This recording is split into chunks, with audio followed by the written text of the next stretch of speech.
Good morning friends. I hope आप सब अच्छे होंगे। आपका स्वागत है आपके अपने YouTube channel current affairs for exam में। चलिए आज दिनांक 20/6/2025 की प्रश्नावली शुरू करते हैं।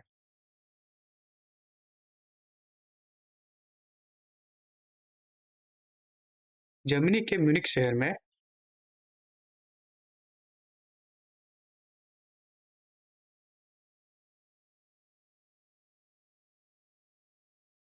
ISSF विश्व कप का आयोजन किया जा रहा है। उसमें महिला की 10 मीटर एयर पिस्टल स्पर्धा में सुरुचि सिंह को कौन सा पदक मिला है? स्वर्ण पदक, रजत पदक, कांस्य पदक, उपरोक्त में से कोई भी नहीं। इसका सही जवाब है स्वर्ण पदक। सुरुचि सिंह को ISSF वर्ल्ड कप में, जो कि जर्मनी के म्यूनिख शहर में हो रही है, उसमें महिला 10 मीटर एयर पिस्टल में स्वर्ण पदक मिला है। चलिए अगले प्रश्न पर आते हैं।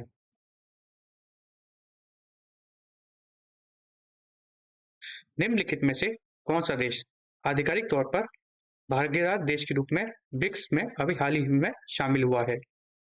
Indonesia, Philippines, Laos, Vietnam. इसका सही जवाब है वियतनाम। हाल ही में ब्राजील के विदेश मंत्रालय ने यह घोषणा की है कि वियतनाम को आधिकारिक तौर पर ब्रिक्स में पार्टनर कंट्री अर्थात भागीदार देश के रूप में शामिल किया गया है।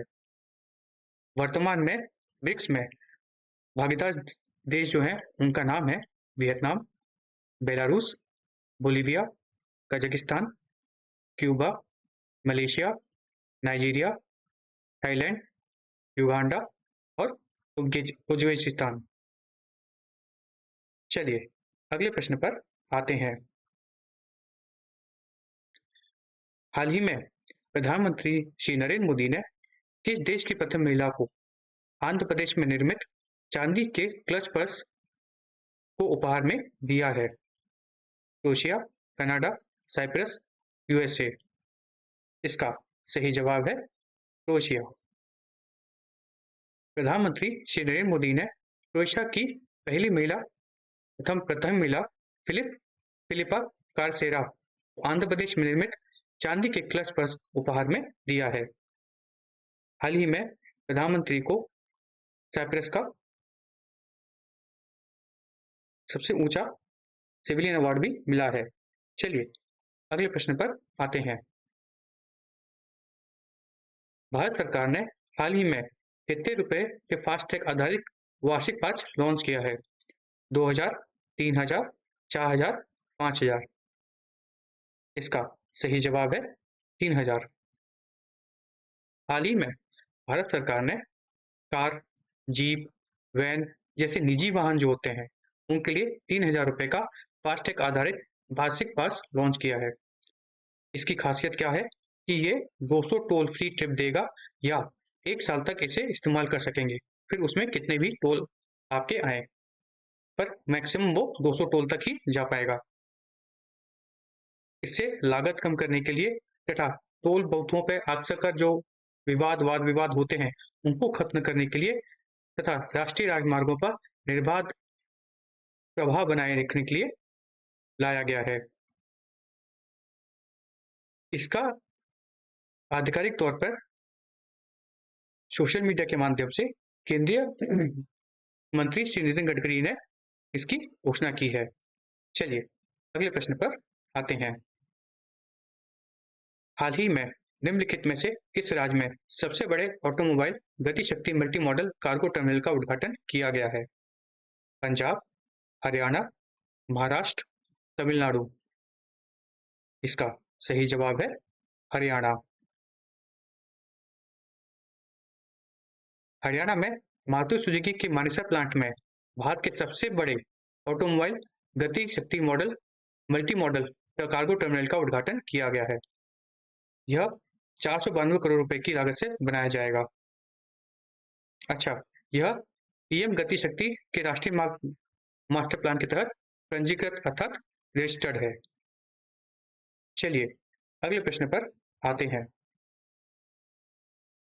निम्नलिखित में से किस देश ने अपने देश में यूपीआई सेवाएं को शुरू करने के लिए भारत के साथ एक समझौते पर हस्ताक्षर किए हैं?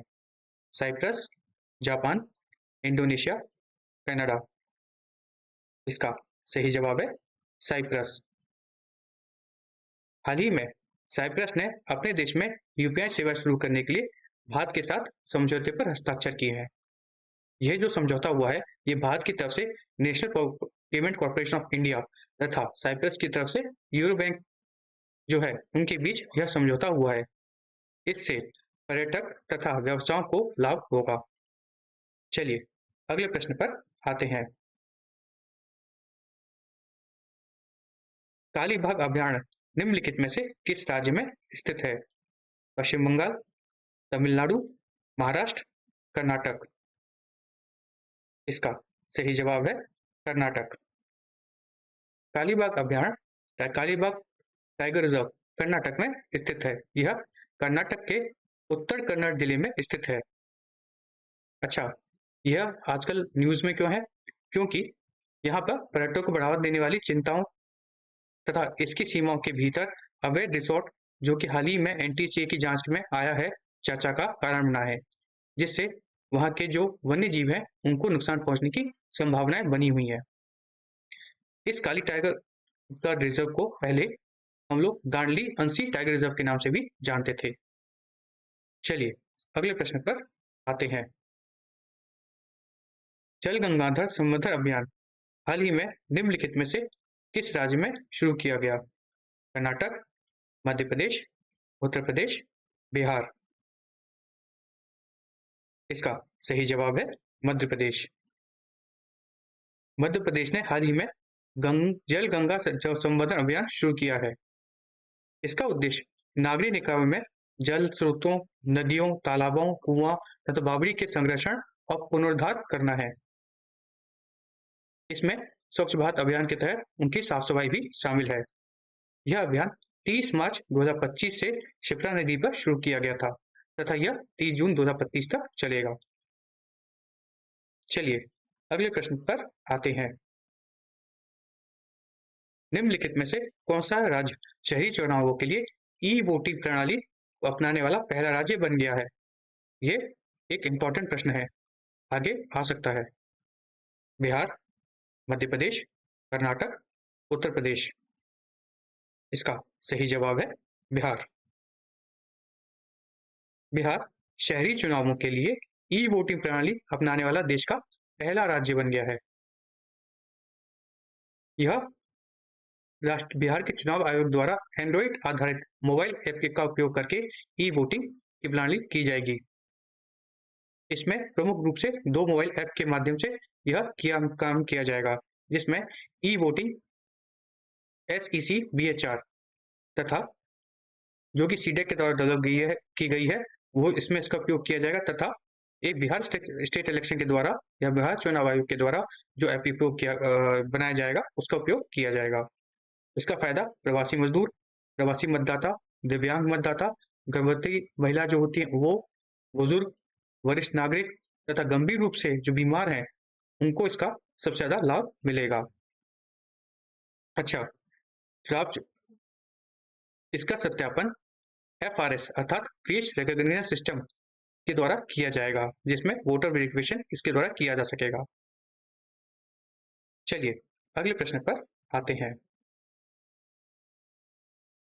निम्नलिखित में से किस देश ने सैन्य और राष्ट्रीय सुरक्षा अनुप्रयोगों अर्थात AI के लिए उन्नत AI समाधान प्रदान करने के लिए ओपन AI के साथ $200 मिलियन का अनुबंध प्रदान किया है? China, Germany, UK, USA। इसका सही जवाब है अमेरिका। अमेरिका ने सैन्य और राष्ट्रीय सुरक्षा अनुप्रयोगों के लिए उन्नत AI समाधान प्रदान करने के लिए ओपन AI के हेड कौन है? सैम एल्टमैन के साथ $200 बिलियन का अनुबंध प्रदान किया है। चलिए अगले प्रश्न पर आते हैं। भारत ने निम्नलिखित में से किस देश से भारतीय नागरिकों को निकालने के लिए ऑपरेशन सिंधु शुरू किया है? रूस, यूक्रेन, ईरान, सीरिया। इसका सही जवाब है ईरान। हाल ही में ईरान और इजराइल के बीच जो तनाव है तथा उनके बीच जो युद्ध की स्थिति बनी हुई है, वहां से ईरान से भारत को निकालने के लिए भारत ने आज ऑपरेशन सिंधु शुरू किया है। इस मिशन में ईरान को भारत ईरान से भारतीय नागरिकों को सुरक्षा पूर्वक निकालना है तथा ये आर्मीनिया के रास्ते निकाले जाएंगे। फ्रेंड्स, आज का सेशन यहीं समाप्त होता है। आपको हमारा सेशन कैसा लगा कमेंट करके बताइएगा तथा लाइक एवं सब्सक्राइब अवश्य कीजिएगा। धन्यवाद।